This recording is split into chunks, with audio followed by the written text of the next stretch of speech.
Елімізде бұйылғы 10 айда жұмыс орнында оқыс жағдайға ұшырап зардап шеккендер саны 1000 адамнан асты.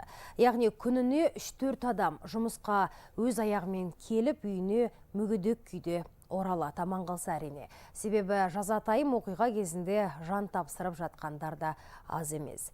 Еңбек жағдайында болатын дәл осындай оқыс оқиғаларға кім жауапты? Қауіпсіздікті күшейту мақсатында қандай жұмыстар атқарылып жатыр? Әріптесім Талғатбек Әбдіғожа тарқатады. Өткен жылы еліміздегі 191 кәсіпорында 221 жұмысшы қаза тапты. Қайғылы жағдайдың 65%-не жұмыс беруші компанияның қателігі себеп болған. Мамандардың айтуынша, адам өлімімен аяқталатын оқыс оқиға көбіне құрылыс, қаржы саласы мен тау-кен өнеркәсібіне қарасты кәсіпорындарда тіркелді. Осындай қайғылы жағдайдың бірі бірер күн бұрын елордадағы көп қабатты мына нысанда тіркелді.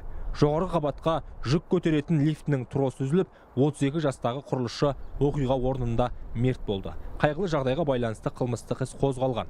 Оқиғаның анық-қанығын білу мақсатында құрылыс нысанына арнайы бардық. Алайда каскасыз кіруге тыйым салынады деген ескертпе ілінген есікті ешкім аша қоймады.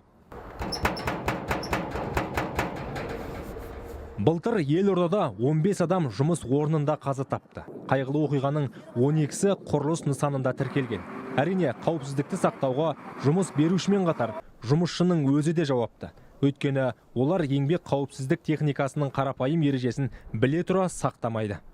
Да, бывают моменты, когда где-то по вине, может быть, самого рабочего. Қауіпсіздік техникасын орындамағандарға басшылық қатаң ескертулер жасап, айлығынан кессе, олар жұмыстан шығады.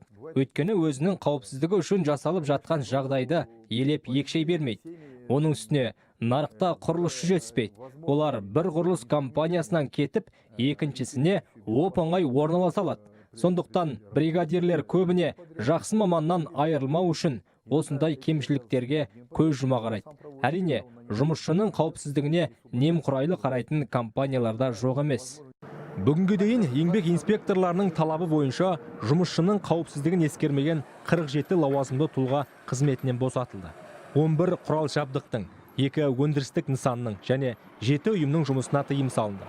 820 іс құқық қорғау органдарына беріліп, олар бойынша 116 қылмыстық іс қозғалған. Жұмыс орнындағы қайғылы жағдайдың алдын алу үшін Кәсіподақтар Федерациясы 1050 адамды еңбек қауіпсіздігін қатаң сақтауға үйреткен. Бұдан бөлек еңбек заңына өзгеріс енгізу туралы заң жобасын әзірлеп мәжіліске ұсынды. Жауапкершілік генеральный подрядная организация дейді ғой.